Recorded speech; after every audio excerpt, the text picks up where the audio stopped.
hanging out in the city of Fulton with a guy, well, you probably might know him from two different actual forms of racing. If you were a big fan of the Outlaw Circuit back in the day, especially the street stocks, you knew Tim Greu from back then. He started racing right around 84, 85, won his second year out, actually won a lot of championships, won a championship at Brewerton, won about 80 races on the dirt, and that's where we're going to focus in this segment here is on his dirt career. Those of you who know Oswego Speedway, you know a different Tim Greu who went up there and did some amazing things. That's going to be part two that we're going to do right after this, but we're going to start with the dirt years with Tim Greu. Man, I haven't seen you in forever, man. How have you been? Pretty good, pegging along. I don't know, we're back in racing again. Well, let's go all the way back. When did this start? Because you told me somebody whose daughter actually races now, you guys, you and your dad and your uncle were crew for somebody that is still involved in the sport today. Yep, that's how a long time ago we actually got into racing. And my dad and my Uncle Larry used to help Bobby Howland on the car. And as I grew up as a kid, I helped maintenance the car and wash it. Most of the time I had to wash it. And I don't know, we spent a lot of years with Bobby, and that's how I really got into the, racing the real cars. I loved it. And that's why there's number 5 on the car too, that's right? Right. That's right. I got the 5 I just thought of that right as he was telling me that. So were you the kid? Because you're pretty close to me. I'm 60. I think you're probably a little younger than me, right?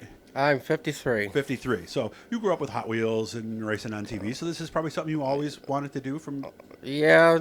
We've it's always been my dream. Yeah, since I was a little kid. So when did you decide, or how did it go from we're working on the car to let's get one for me? I just said, Dad, let's go get a car.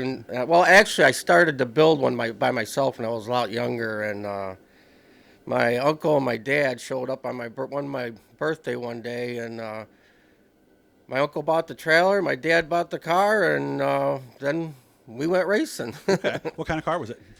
It was a Chevelle, old 72 Chevelle. It was all together.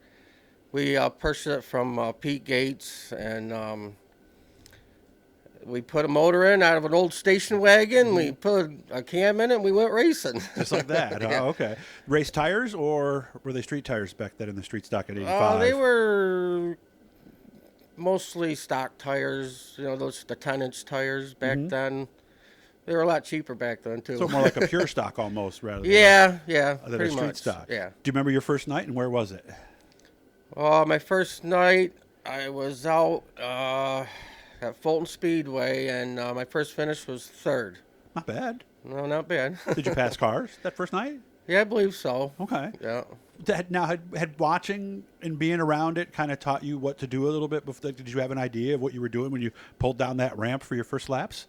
Yeah, I pretty much had a clue what I was doing. We did a lot of kart racing, and back then we did a lot of push kart racing and stuff for years. What's push kart racing?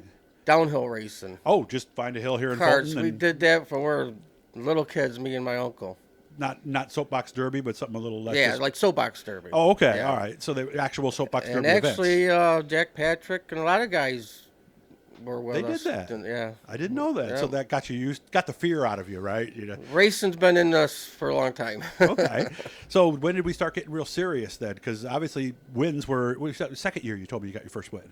Yeah, I believe second year, our very first win, my very first real street stock win was at Fulton Speedway. Mm-hmm. Do you remember that? Yeah, I remember it. I was young. I was only 15 years old, but after that, things took off, and we got, real good. The competition, Steve Halsizer and Holmes and Rick Guernsey, Bob Gutermount was one of my guys I always raced with, and had a lot of fun. Had a lot of fun back in the day. Wasn't there a famous finish that involved you and Bob Gutermount at Fulton? Yeah, we were coming for the checkered, and Bob went way outside, and I was always on the inside, and we went across, and he was like crawling the wall, on the side of the wall there, and he got me by, 4 or 5 inches. Wasn't much, huh? Yeah, crawling the wall, and it was quite a finish. I remember sparks were flying, if I remember. Yeah. Crew saying, yeah, it was. Yeah, so. it was quite a finish. Yeah, so even though you didn't win, it's amazing how something like that definitely stuck in your mind from all those years. Oh, yeah, me and Bob had a lot of good racing together. So you were always on the bottom? You were one of those bottom feeders? Yeah, I was a bottom feeder, you could say. I always have been.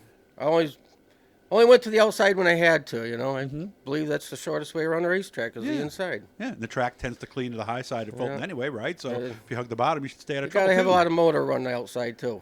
Who else did you run against? Who were the guys that bring back a lot of memories with you? Oh, Well, the Sears, as you remember, you the mentioned. Sears boys. Oh, yeah. Both Sears boys I raced against them. And there was a bunch of them. I can't think of them all right now, but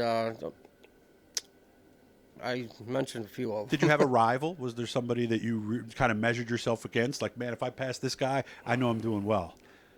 The main guys were Sears, Gutermount, and especially Steve Halsizer. He was a top runner. He was tough to beat. Yeah, he wasn't just stuck to the bottom either. He'd go No, wherever. he was outside guy, and he was a good driver. 80 wins, championship, like we said, at Brewerton, won a 100-lapper.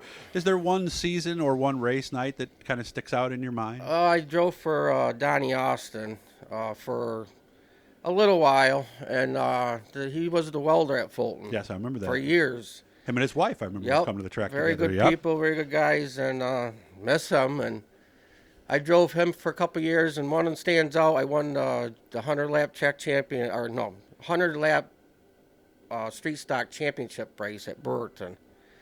And that probably stands out the most. Yeah, 100 laps at Brewerton, that had to be not easy. Yeah, and, we almost won it 2 years in a row. Yeah? The following year, we got in the lead, and the ball joint broke with like 6 laps left. So Okay. But you were there, so yeah, you we could were have done there. it, We were so. there for the going again, but. And obviously he made a change at some point and switched to a different surface. That's going to be part 2. So when did we make that change? It was right when the first year of the small block supers, right? Yep, it was first year they come out with the limited supers at Chevelle Speedway, and we decided we made a big, decision, and we left the dirt and we went to Chevelle Speedway and started riding on the asphalt. So what brought you back to dirt sometime later? Uh, Because you did accomplish a lot family up there. got, the health. My dad's health got, wasn't the greatest, and the supers were changing money wise and stuff, and the funds weren't there anymore, so I see. we sold out, and I took a break for a while, and I got bored again, and I'm back racing again because my boys want me to race. Yeah, your son Cale, you said, wants to eventually Cale. take over this car, right? Yeah, my oldest. But there's something that needs to happen first, right? Yeah. First win was at Fulton, so the last win needs to yeah, be at Fulton. Is it We're that going to simple? try to get Cal in it. He needs a little more practice, but I'd like to get one more win. I've never won in a dirt modified. I've won a lot of other stuff, and I'd really like to get one more win. The competition's really tough Sure there. is. But we got a new chassis this year, and hopefully we can keep up with the competition this year. Yeah, and, because you told me you had a 20-year-old Bicknell and you got a newer one now? Yeah, we had a 2001 Bicknell, and That's a little old. it was a little too old, and we decided to update the chassis this year to 13, and I think we'll be up there this year to give them some competition. Last year we didn't do so hot. And we don't have exactly everything like everybody else because you're still on the bars, you said, right? Right. But we We're do have gonna- left side panhard. We got the left side patterns set up, but I'm a true believer. I still believe in the bars. You know. Of course, you never drove Sportsman, right? You went from stock cars right to Oswego, right? Yeah, I had a modified back you did in the have a day, modified, but it was okay. briefly, a couple years, and then This was in the we went 90s, back to right? the street stocks because it was too expensive back then for a motor. Understandable. And today, that's a whole other conversation at that point. So again, make sure to come back for part 2. We'll talk about Tim's move to Oswego. We'll talk about some of the stuff that he did up there because when he ran it all down for me, I kind of lost track of him, I'll be honest with you, and I didn't realize he accomplished as much as he did. So I appreciate you making time for me, Tim. And again, make sure to look for part 2. Thanks, man. Thank you. Hit the Blue E, guys. That'll subscribe you. Every time we're doing something cool.